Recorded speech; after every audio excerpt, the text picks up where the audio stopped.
So now that we've talked about exposure and light and color and how those things affect the emotion of your photo, now I want to talk about how those things affect the story of your photo and what story that image is trying to tell, and essentially the thought processes that people go through when they see that image. So when it comes to photography, a lot of the storytelling is going to come from the actual content in the image. If there's a person in the image, that's going to tell a much different story if there's no person in the image. The content of the photo has a lot to do with the story, but of course this is a course on editing, so we're not talking about the content of the photo, we're talking about the editing of the photo. And in order for me to best explain how editing can greatly impact the story of your photo, I want you to take a look at these two photos here next to each other.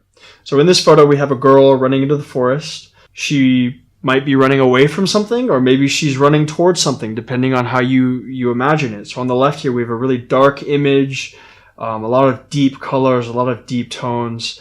And on the right, we have this bright and airy kind of image. So when I look at these two images next to each other, I see a very different story here. Like I said, on the left, I see maybe she's running from something, but on the right, I see maybe she's running towards something. It's a completely different story. And this is just one example.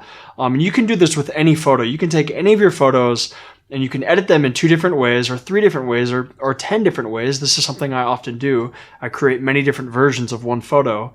And I look at them and I think about how they make me feel. What story are they telling? And I send them to people that I know, people that I care about, and I ask them what they think.